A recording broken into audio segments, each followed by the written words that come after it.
Eu queria falar um pouco nessa noite, que é o nosso culto de Santa Ceia, que é quando nós também testemunhamos, que nós estamos renovando a nossa aliança com Jesus, né? O testemunho da Santa Ceia é o testemunho que nós estamos renovando o nosso compromisso, né, com o Senhor Jesus Cristo. Eu queria falar um pouco da importância de nós contar o nosso testemunho, de nós ter o nosso testemunho, né? Muitos aqui já ouviram o meu testemunho, o testemunho da pastora, o testemunho da vida do Dudu, de alguns dos nossos irmãos aqui já contaram o seu testemunho, do quanto Jesus já fez, e você está aqui por causa do testemunho de alguém, da obra de Jesus Cristo, através da vida dele, através do testemunho, você chegou até a igreja, você começou a andar. E eu queria falar de uma pessoa, que eu amo o testemunho dele, que é o testemunho de João Batista, né? E eu quero primeiramente ler em Mateus, no capítulo 3, quando ele começa, né, aqui Mateus contando do testemunho de João Batista. No capítulo 1, diz que naqueles dias, eu vou ler na Nova Versão Almeida atualizada, se você não tem, está sendo projetado aqui, Mateus capítulo 3, eu não sei, mas parece que aqui está um pouquinho quentinho hoje, né? Estou suando. Mas que maravilhoso, é o fogo do Espírito que está nos incendiando nessa noite, amém? E diz, naqueles dias, capítulo 3, versículo 1, apareceu João Batista pregando no deserto da Judeia, e ele dizia: arrependam-se, porque está próximo o reino dos céus. Pois é João que se refere ao que foi dito por meio do profeta Isaías: voz do que clama no deserto, preparem o caminho do Senhor e endireite as suas veredas. João usava uma roupa feita de pelos de camelo e um cinto de couro, e o seu alimento era gafanhotos e mel silvestre. Então os moradores de Jerusalém, de toda a Judeia e de toda a região em volta do Jordão iam até ele, onde ele estava, e confessando os seus pecados, eram batizados por ele no rio Jordão. Quando João viu que muitos fariseus e saduceus vinham ao seu batismo, disse: ó raça de víboras, quem deu a entender que vocês podem fugir da ira que está por vir? Produzam frutos dignos de arrependimento. A primeira coisa, quando nós vamos a um encontro e temos um encontro com Jesus, é nós começar a produzir frutos de arrependimento. É começar a ter uma transformação na nossa vida. Eu, quando encontrei o Evangelho, aqui todos praticamente sabem como foi, né? Tinha saído da cadeia, era um homem perverso, virado no giraia. Mas quando encontrei Jesus, quando eu fui levado até Jesus, eu tive um entendimento que eu não podia mais continuar vivendo aquela vida medíocre, miserável, que eu vivia. Eu que tinha uma família linda já, eu que não dava valor para a família que eu tinha, eu que não dava valor para minha esposa, para os meus filhos. E sabe, muitas vezes a gente acha que é só vir para a igreja e tudo certo e tudo bem. Eu quero dizer que não. Eu quero dizer que nós precisamos produzir frutos de arrependimento. Eu quero dizer que o Evangelho tem que fazer uma mudança na nossa vida. Não tem como eu começar a caminhar no Evangelho e continuar mentindo, roubando, tendo os mesmos hábitos, os mesmos vícios que eu tinha no passado. O Evangelho é o Evangelho da transformação. O Evangelho é o Evangelho da mudança. É o Evangelho das boas novas que traz arrependimento. E João estava dizendo para aquelas pessoas: vocês pensam que vocês podem escapar da ira vindoura de Deus sem produzir frutos dignos de arrependimento? E ele segue na sequência e diz: o machado está posto na raiz. Sabe, queridos, quando nós damos um passo para o Evangelho, quando nós queremos uma mudança de vida, nós temos que erradicar o passado da nossa vida. Nós temos que cortar ele da nossa vida. Só assim, nós vamos ser uma igreja que o nosso testemunho, ele vai dar resultado na vida das pessoas. Sabe? É só assim. É necessário que nós produza frutos dignos de arrependimento. Não tem como eu caminhar no Evangelho e viver no mundo. Não tem como eu abraçar as duas coisas. Ou eu continuo no mundo, ou eu continuo olhando para Cristo. Quando o irmão José abriu aqui nosso encontro, ele falou algo tremendo, que nós precisamos deixar para trás todo o peso, todo o embaraço, tudo que nos prende. E às vezes, queridos, tem muitas coisas que nos prendem. Hábitos, vícios. E sabe por que às vezes nós não paramos? Porque nós não queremos tomar uma posição de erradicar o pecado. E sabe, o pecado é um câncer, que ele vai corroendo a pessoa. Ele é pior que um câncer, porque o câncer pode ser curado, pode ser queimado com radioterapia, com quimioterapia. Mas o pecado, se nós não tomar uma decisão, nós não largamos ele. Ah, pastor Elton, você está louco? Sabe, loucura é nós achar que vamos viver uma vida aqui, nessa passagem, de qualquer maneira, e viver a eternidade no céu. Essa é a maior loucura que um homem e uma mulher pode esperar, ou ter. Achar que vai viver a vida aqui, de qualquer maneira, e querer pegar a eternidade. E João, ele tinha isso bem claro no seu coração. No capítulo 1 do Evangelho de João, a partir do versículo 19, também tem mais algumas coisas lindas que a gente pode extrair da vida e do testemunho de João Batista. E no versículo 19 do capítulo 1,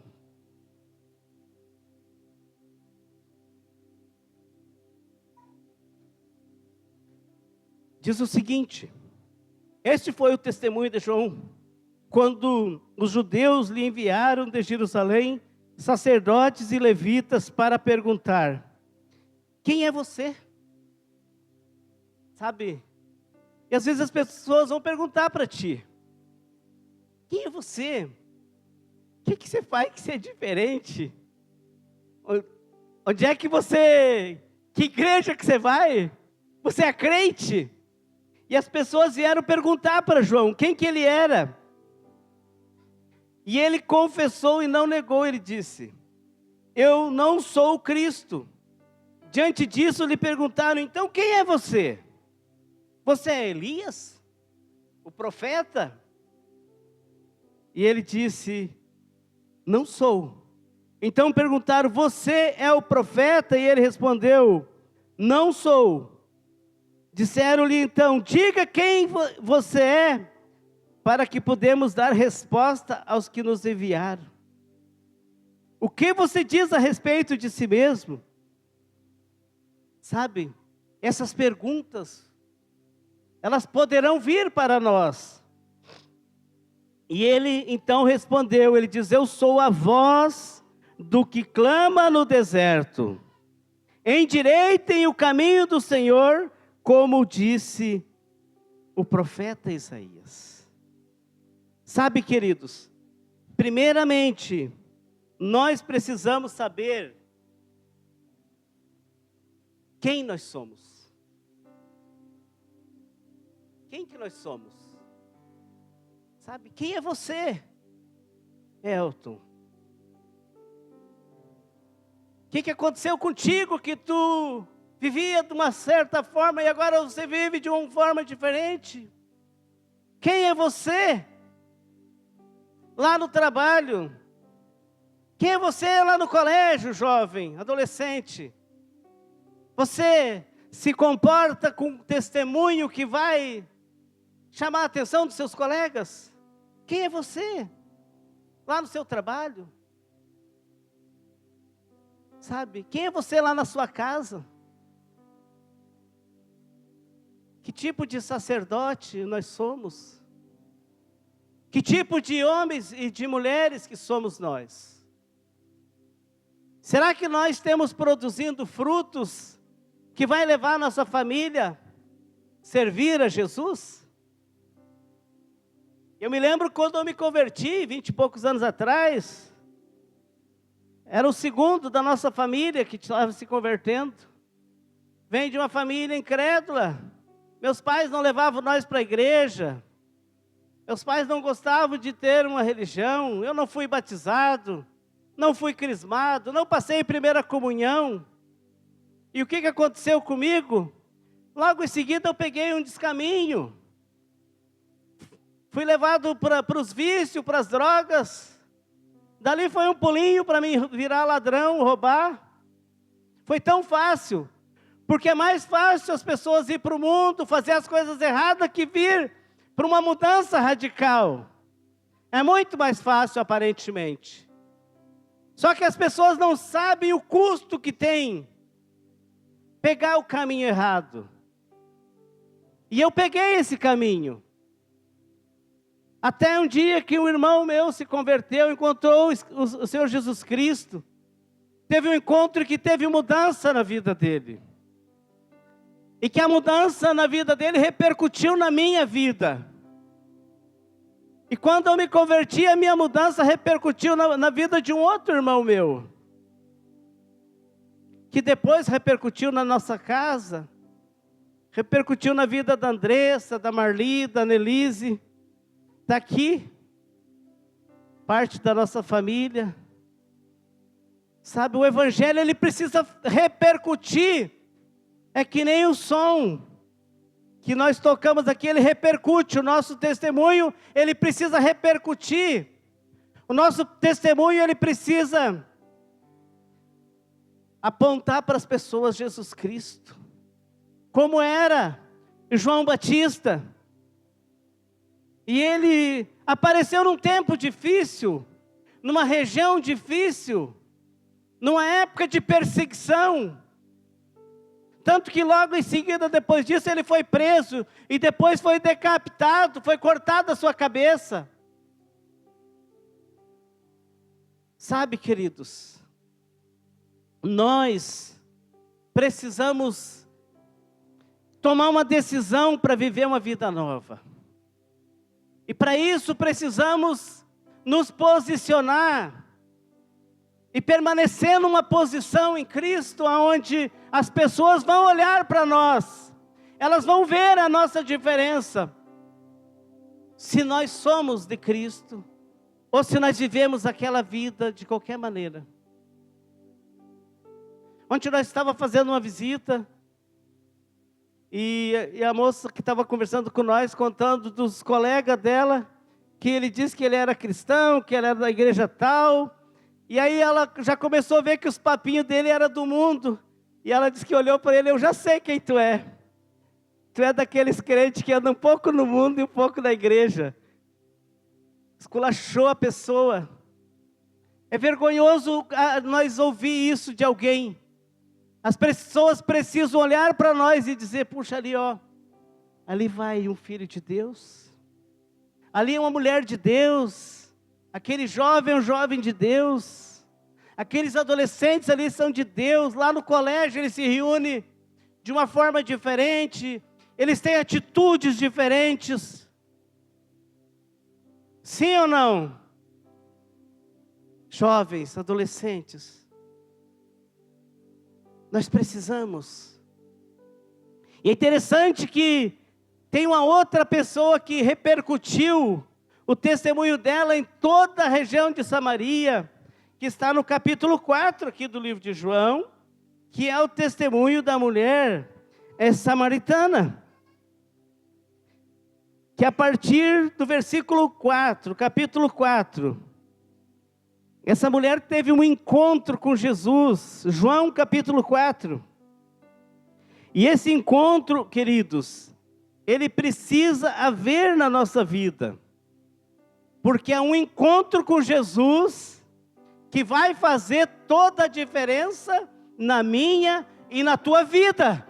Se você entender isso, a partir desse encontro, a tua vida nunca mais será a mesma. Haverá renúncias. É necessário que haja renúncias. Porque não tem como nós viver com um pé no mundo e outro tentando entrar na igreja. Porque diz a Bíblia que os que não são de Cristo, eles não prevalecerão. E aqui diz assim, que,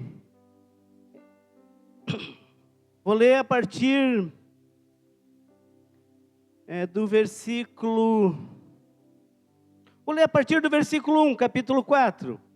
Diz que quando Jesus soube que os fariseus tinham ouvido dizer que ele fazia e batizava mais discípulos do que João, se bem que Jesus mesmo não batizava, e sim os seus discípulos, deixou a Judéia, retirando-se outra vez para a Galileia.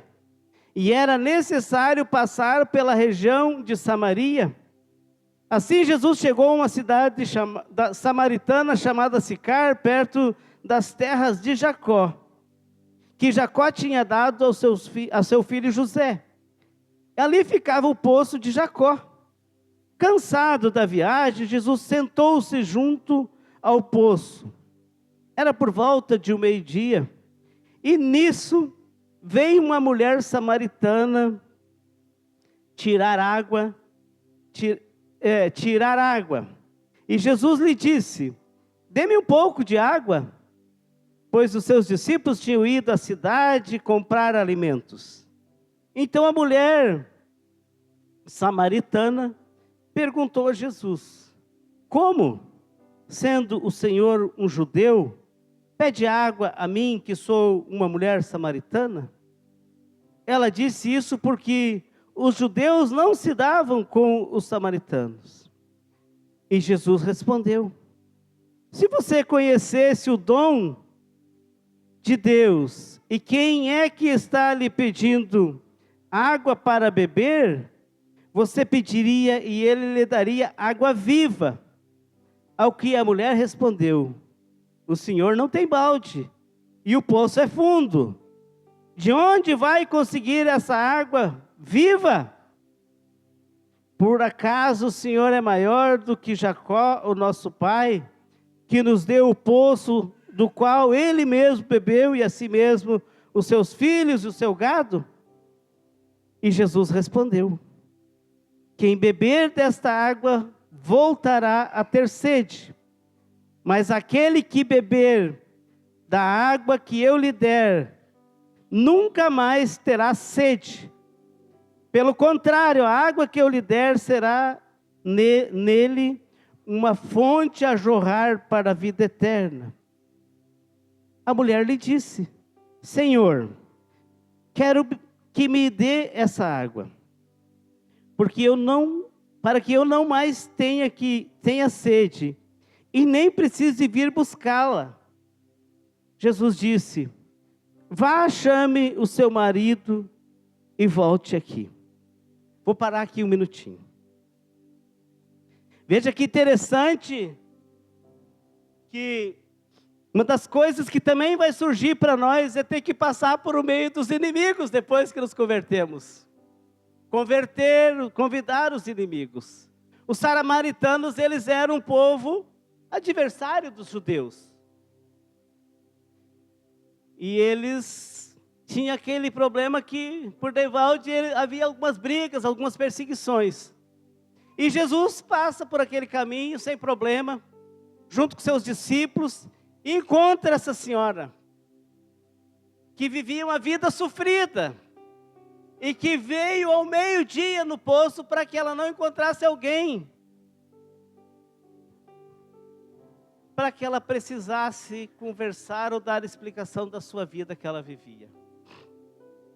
E olha quem ela encontra sentado à beira do poço: o Senhor Jesus. E acontece esse diálogo aqui que eu li, entre os dois. E essa mulher tem o interesse de uma mudança, de ver o que era aquilo que Jesus queria lhe dar. E Jesus pede para ela ir e chamar o seu marido. E veja que ela diz, ao que a mulher respondeu: eu não tenho marido. Então Jesus disse: você tem razão ao dizer que não tem marido, porque já teve 5, e esse que agora tem não é o seu marido. O que você disse é verdade, disse a mulher. Então, a mulher lhe disse: agora eu sei que o Senhor é um profeta. Nossos pais adoravam neste monte, mas vocês dizem que é em Jerusalém o lugar em que se deve adorar. Jesus respondeu: mulher, acredite no que digo. Vem a hora em que nem em Jerusalém, nem nesse monte, nem em Jerusalém vocês adorarão o Pai. Vocês adoram o que não conhecem. Nós adoramos o que conhecemos, porque a salvação vem dos judeus. Mas vem a hora, e já chegou, em que os verdadeiros adoradores adorarão o Pai em espírito e em verdade, porque são esses que o Pai procura para seus adoradores. Deus é espírito, e os seus adoradores o adorarão em espírito e em verdade. Veja que até então, nesse momento, a mulher está naquela confusão, mas quando ela entende isso, ela corre para a cidade e começa a chamar a cidade. Isso nós podemos ver aqui no versículo 34. Disse assim, Jesus lhes declarou, eu vou ler mais na frente ainda.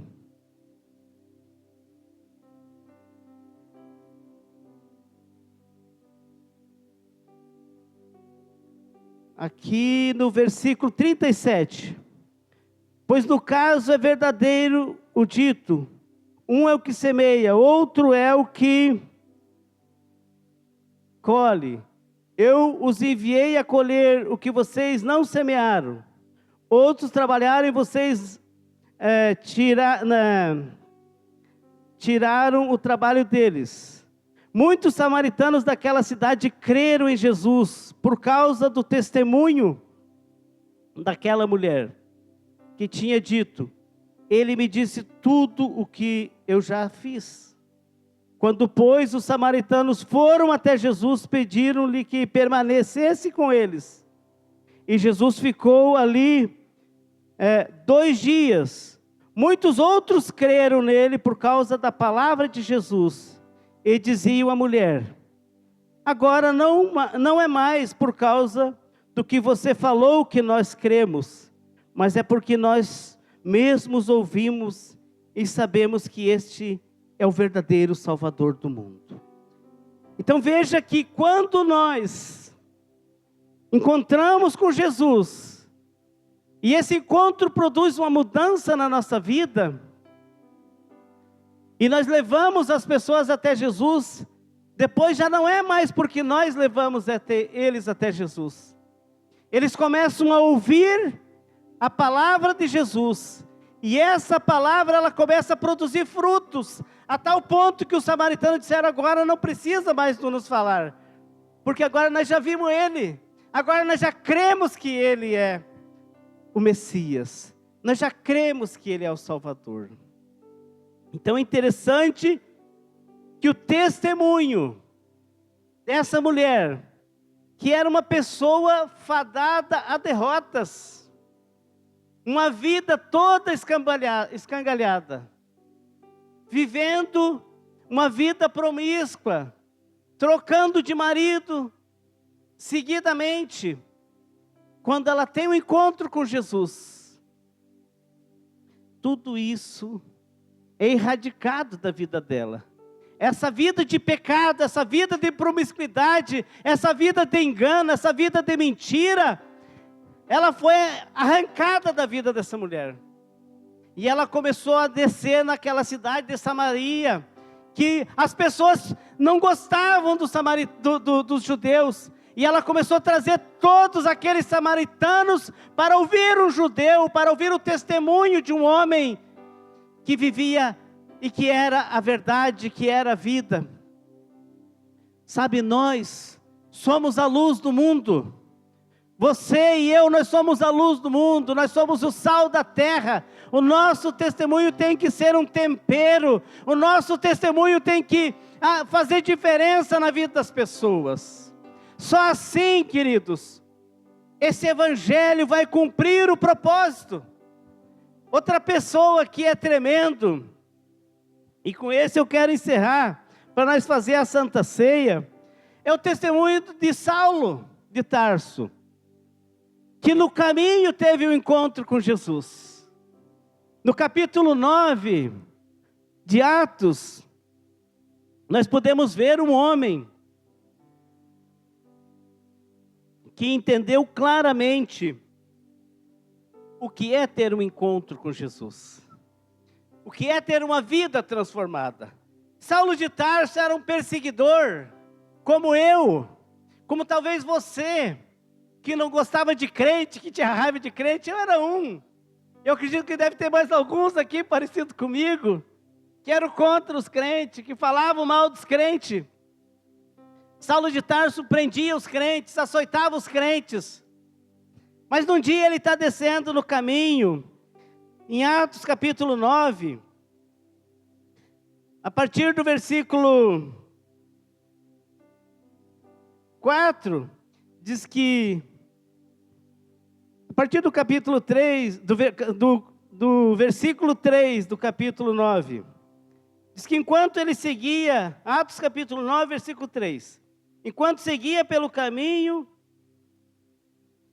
ao aproximar-se de Damasco, subitamente uma luz do céu brilhou ao seu redor e ele caiu por terra. E ouviu uma voz que lhe dizia: Saulo, Saulo, por que você me persegue? E ele perguntou: Senhor, quem é você? E a resposta foi: eu sou Jesus. Imagine você estando num caminho para fazer coisas erradas. É o caso da pessoa quando não conhece Cristo. Ele anda pelo caminho fazendo coisas erradas, ele não está nem aí com o pecado, ele não está nem aí porque ele vai fazer isso ou aquilo. Ele está indo. E de repente essa pessoa subitamente tem um encontro com Jesus, como Saulo, que diz que perdeu a sua visão, ficou cego, e ele pergunta: quem é o Senhor? E a resposta é: eu sou Jesus. A quem você persegue? Já pensou isso acontecer com você? Isso aconteceu com Saulo. E a resposta foi: eu sou Jesus, a quem você persegue. Ainda Jesus falou mais para ele, diz: mas levante-se. No versículo 5, 6, Mas levante-se e entre na cidade onde lhe dirão o que você deve fazer. Sabe, quando você tem um encontro com Jesus, você vai precisar de um discipulador. Você vai precisar que um discípulo te cuide. Você vai precisar de uma igreja onde você congregue. Você vai precisar de um lugar onde você tome santa ceia. Você vai precisar de um lugar onde você seja dizimista, seja membro dessa igreja. E Jesus fala isso a Saulo. Levante-se, ele fala. Levante-se e vá, né? Entre na cidade onde lhe dirão o que você deve fazer. Veja que Saulo, a partir dali, ele é levado, conduzido por alguns irmãos, como você, como eu, quando encontrei com o Evangelho. Fui num culto, bêbado, tinha fumado droga o dia todo praticamente, e bebido o dia todo. E fui convidado para ir numa igreja no domingo à noite. Naquela noite eu tive um encontro com Jesus, que virou para mim e disse muitas verdades por intermédio de uma pessoa, que a partir de então a minha vida nunca mais foi a mesma. 2022. Logo em seguida eu me batizei, e logo em seguida eu comecei a servir Jesus naquela igreja, e eu caminho nesse caminho até hoje, pela misericórdia, pela graça. Eu encontrei com a minha esposa no Evangelho, nós se convertemos com as nossas filhas no Evangelho, e o Evangelho começou a trazer uma transformação na nossa casa. Sabe, queridos, isso que o Evangelho precisa fazer na nossa vida. Saulo, quando teve um encontro com o Senhor, a partir de então, logo ele começou a testemunhar, e a vida dele vai até o fim, sendo ele uma testemunha viva do Evangelho, aonde ele passava, o testemunho dele era contado, e nós podemos ver, na sequência, que Saulo começa a testemunhar muitas coisas para muitas pessoas do que Jesus tinha feito na sua vida. E eu estava lendo o livro de Atos nessa semana, nesse mês, né? Inclusive a minha esposa, nós estávamos até batendo papo sobre isso. Mas olha que Saulo começou a ter muitos encontros com Jesus que mudaram a sua vida. Eu quero que vá jogando aí para mim, aqui no telão, Atos 22, 17 a 21. Atos 22. Quando voltei para Jerusalém, enquanto orava no templo, sobreveio um êxtase. E vi o Senhor. Ele me disse: ande logo e saia imediatamente de Jerusalém, porque não aceitarão o seu testemunho a meu respeito. E eu respondi: Senhor, eles bem sabem que eu ia de sinagoga em sinagoga, prendendo e açoitando os que criam em ti. Quando se derramava o sangue de Estevão, tua testemunha, eu também estava presente, e consenti nisso, e até guardei as capas dos que o mataram. Mas ele me disse: vá porque eu o enviarei para longe aos gentios. Olha aqui, e depois abre para mim 23:11, Atos 23:11. Olha como Jesus vai conduzindo um homem que se posiciona, que se entrega para viver uma vida com ele. 23:11. Na noite seguinte, o Senhor, pondo-se ao lado de Paulo, disse: olha só, imagine você de noite, né? De repente o Senhor se coloca do seu lado e disse: coragem. Porque às vezes a gente tem medo de dar o nosso testemunho. Às vezes a gente não conta para as pessoas quem a gente é. o que Jesus fez na nossa vida. Coragem, pois assim como você deu testemunho a meu respeito em Jerusalém, é necessário que você testemunhe também em Roma. Veja que interessante, mas acontece que Paulo, ele estava pronto para testemunhar. Ele já estava com seu coração decidido em testemunhar. O que mais às vezes a gente sofre é quando a gente não quer ser uma testemunha. A gente não quer se posicionar. E no versículo 26, no capítulo 26, versículo 12, até o 18, por favor. 26, 12 a 18. Com isto em mente, parti para Damasco, levando autorização dos principais sacerdotes e por eles comissionados. Ao meio-dia, aqui ele está contando da visão, aqui ele está contando o testemunho. Eu quero que você entenda agora, ele diz, enquanto eu seguia pelo caminho, vi uma luz no céu mais resplandecente que o sol, que brilhou ao redor de mim e dos que iam comigo. E caindo todos nós por terra, ouvi uma voz que me falava em língua hebraica: Saulo, Saulo, por que você me persegue? É duro para você ficar dando coices contra os agrilhões? Então eu perguntei: Senhor, quem é você? Ao que o Senhor respondeu: eu sou Jesus a quem você persegue. Mas levante-se e fique em pé. E eu apareci a você para constituí-lo ministro e testemunha, tanto das coisas em que você me viu, como daquelas pelas quais ainda lhe aparecerei. Vou livrar você do seu próprio povo e dos gentios para os quais eu envio. Quando você e eu tomamos uma decisão de dar testemunho do que Jesus faz na nossa vida, a primeira coisa que o Senhor Jesus faz para nós é nos encorajar, é nos dar proteção, é nos dar guarida, é nos dar cuidado para que nós que nós seja fiel com a mensagem, porque a mensagem precisa ser levada, e eu e você que fomos constituídos ministros, você e eu, nós somos chamados para ser as testemunhas daquilo que Ele fez.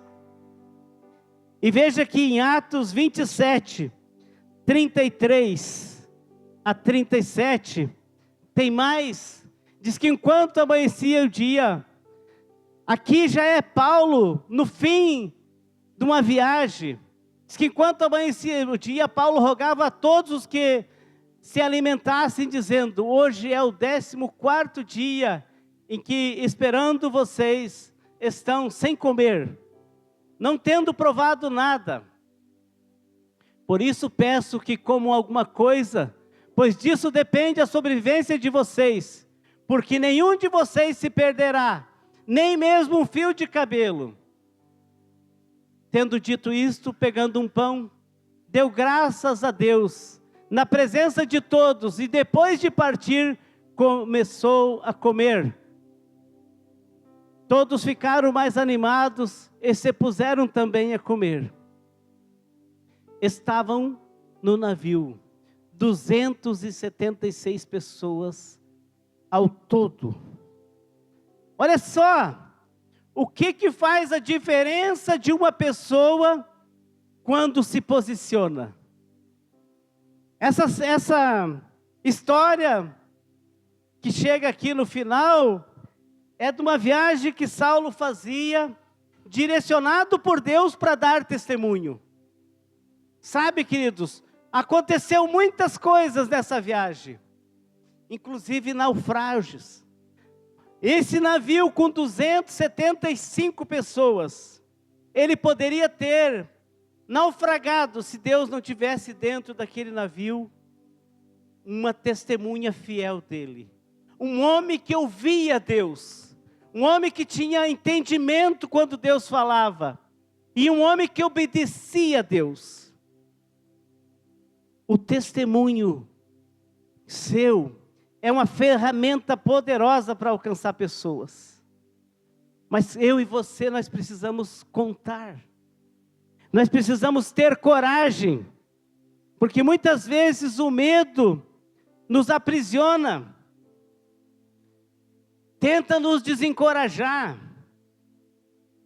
Mas Deus, Ele está procurando pessoas que queiram ter uma vida de relacionamento, que queiram ter uma vida de posicionamento, no lugar de intimidade, no lugar de oração, porque Paulo ouvia Deus falar com ele, porque Paulo estava no lugar onde Deus o visitava, porque ele estava numa posição de relacionamento, numa posição de intimidade com o Senhor.